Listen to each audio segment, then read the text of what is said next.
Welcome back. Today I'm going to be talking about my first spiritual awakening and how I determined that it was a spiritual awakening.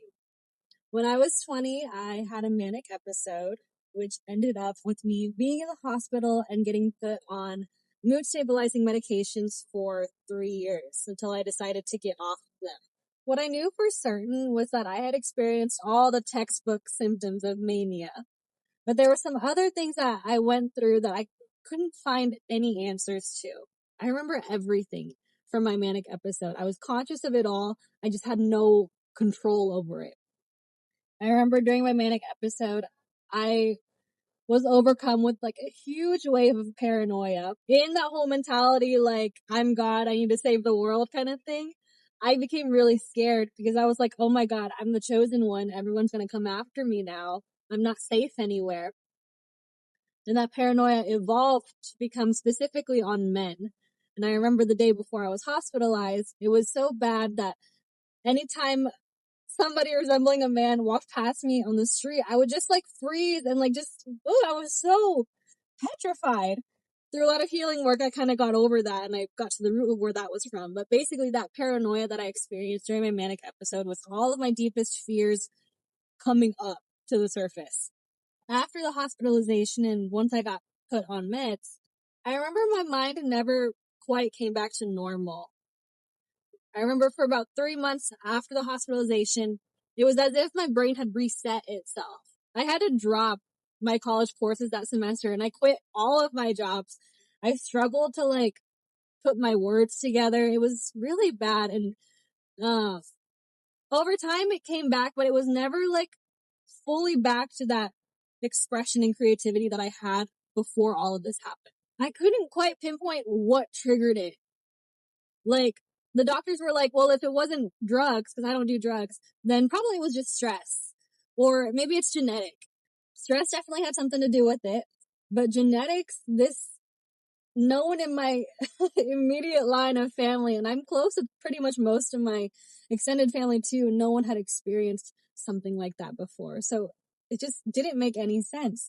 I had cycled through multiple psychiatrists, just asking the same questions, like what happened to me, what caused it, how can I prevent it, how long do I have to stay on these meds? And nobody really gave me a solid answer, so I had to start seeking out online. I remember I was reading academic journals and joining these online support groups to hear about other people's experiences. There was no one who I could find who experienced something quite like I did.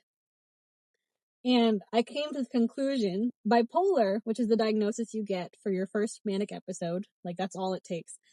Bipolar is not a real mental illness. It's like a catch-all illness. If you're depressed, you can also get diagnosed with that. Or hypomania, which is a less severe form of mania, but still you're kind of up there. You'll get diagnosed with it.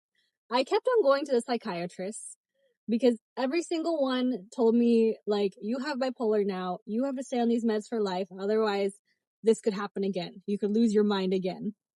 So I had that fear planted in my mind that I need to keep taking these meds. And the only way I could get these meds was by seeing these psychiatrists every month. And every appointment was just how have you been? Have you been manic? No?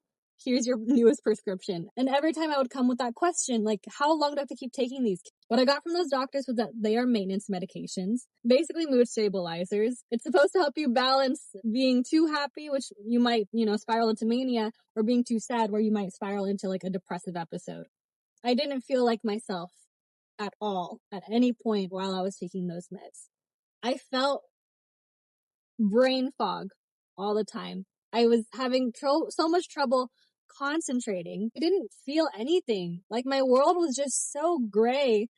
And I remember it was hard for me to enjoy the things that I used to. I couldn't enjoy art. I just completely stopped listening to music because it just wasn't doing anything for me.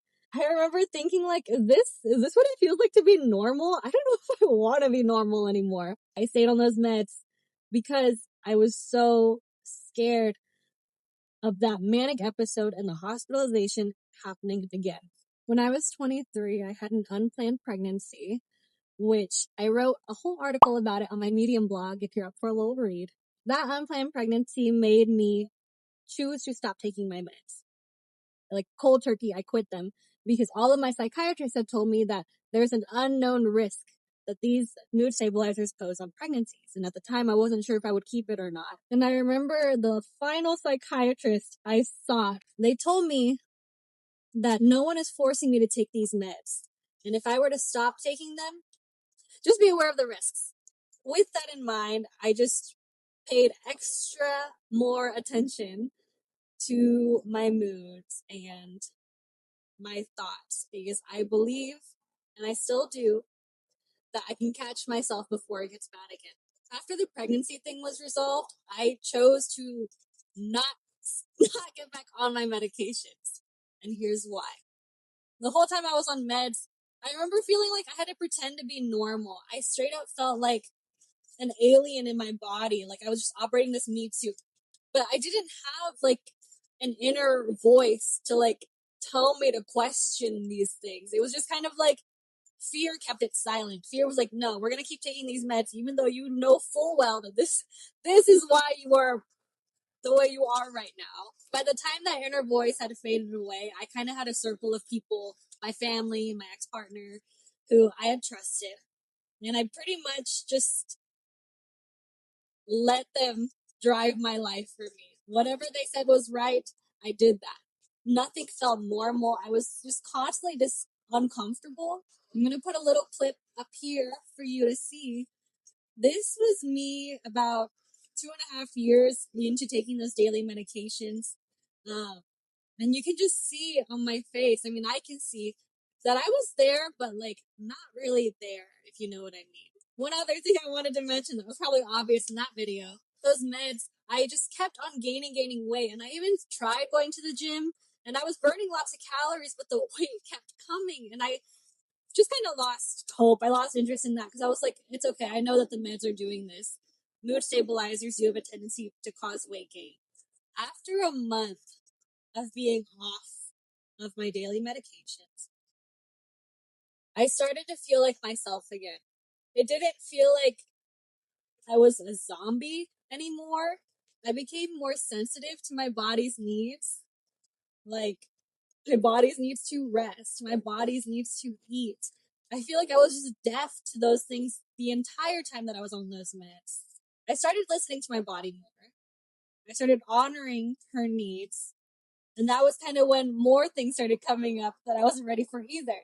Because my intuition started questioning all of my life choices. That was my reawakening. It was as if I had just like woken up from a dream. I remember I was starting to become conscious of how I was being mistreated at work. And I was becoming conscious of how I was being blatantly disrespected in my romantic relationship. And I was just like, how come I didn't catch any of this before? But it was because I was like in that trance. I was in that state of mind under the influence of those medications where I just didn't have that drive to question it. One friend told me that when she meets people who are on those kinds of medications, that she can't feel their energy. It's like their energy is stagnant. As I pursued my spiritual journey more, I sought out Ira Morphy's Higher Beings Academy. She posted some videos of herself telling her story of how she had been in and out of psych wards, spoke with all these different spiritual teachers and shamans to figure out what was happening with her and to actualize her spiritual gifts. And I just resonated so much with her psych ward experiences and stuff, being with my hospitalization and the experiences that I had while I was manic. I reached out to her desperate. I was like, hey, I'm like really seeking some guidance here.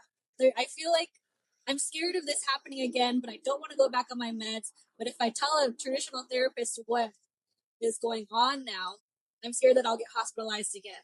She got on a call with me and spoke to me a little bit more about this. Basically, a manic episode is when your crown chakra gets bursted wide open and you're getting all this like spiritual information, which I definitely was getting. I remember I was seeing all kinds of weird synchronicities that I could not wrap my head around. And I didn't grow up with religion, so I couldn't, everything that I was saying sounded absolutely insane to like the people around me, my family, my friends, because I never used to speak like that. The part where it gets dangerous is when you have a very ungrounded root chakra responsible for feeling safe. At that point in my life, I had never felt true safety in my body, in my mind, and in my surroundings. I grew up in a very chaotic household. My parents were always fighting, and they ended up getting a divorce way, way, way late. But up until that point, it was just always a very colorfully worded household.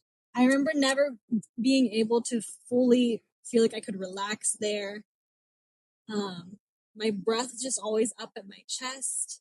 By the time I started college, I was starting to pick up all these jobs just so that I could avoid coming home to all of that. Right before the mania started to enter my reality, it was getting a lot. I was working like 3 jobs, and classes were about to start soon, and the fights were getting worse.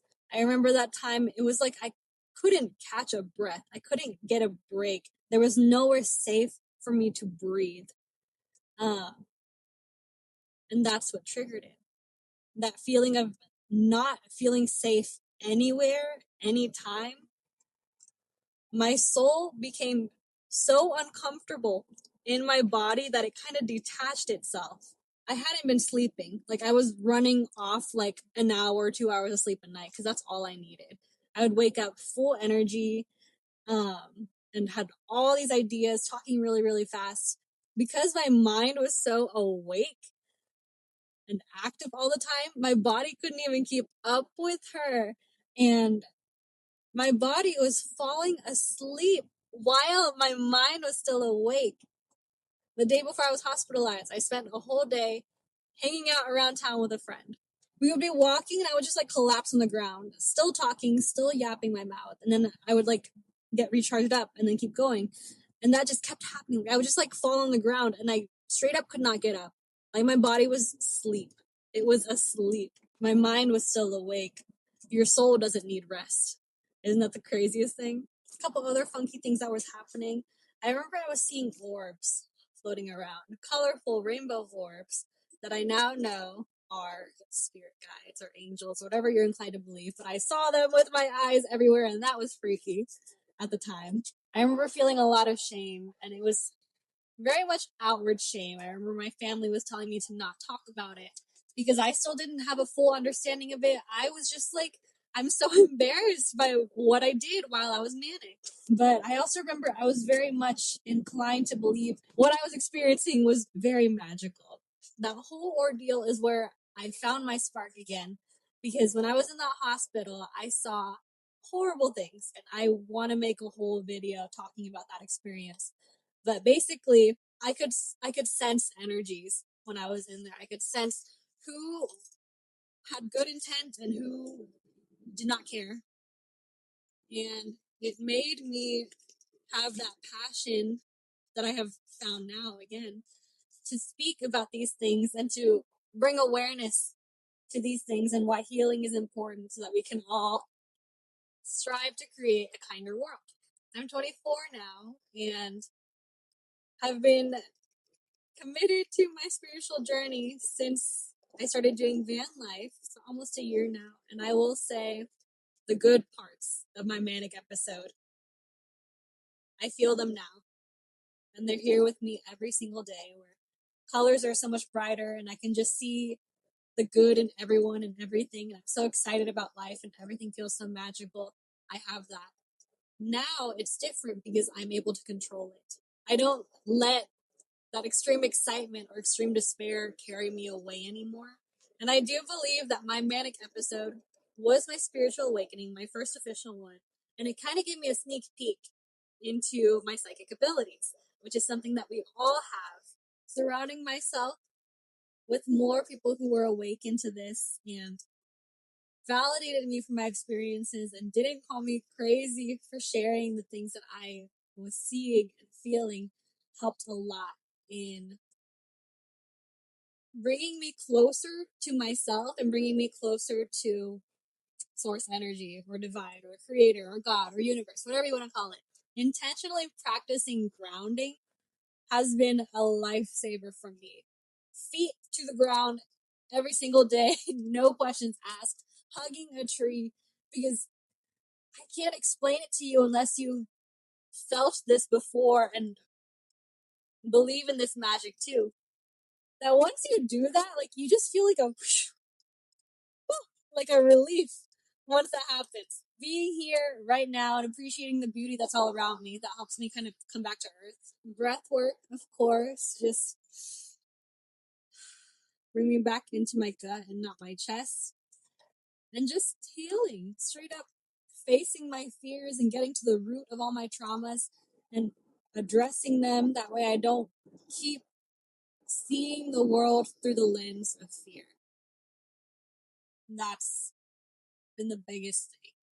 That's helped me in my sanity and my happiness and my peace. Crazy how much your life can change when you just bring awareness to the patterns that don't serve you anymore. The more I'm open to spirituality and start to seek what my magical gifts are, the more time I found I need to spend in nature, especially when I'm out in the city or in very high energy, very public places. I start to feel a little bit fuzzy in the head, like nothing feels real. I need to be even more immersed in nature to balance that out.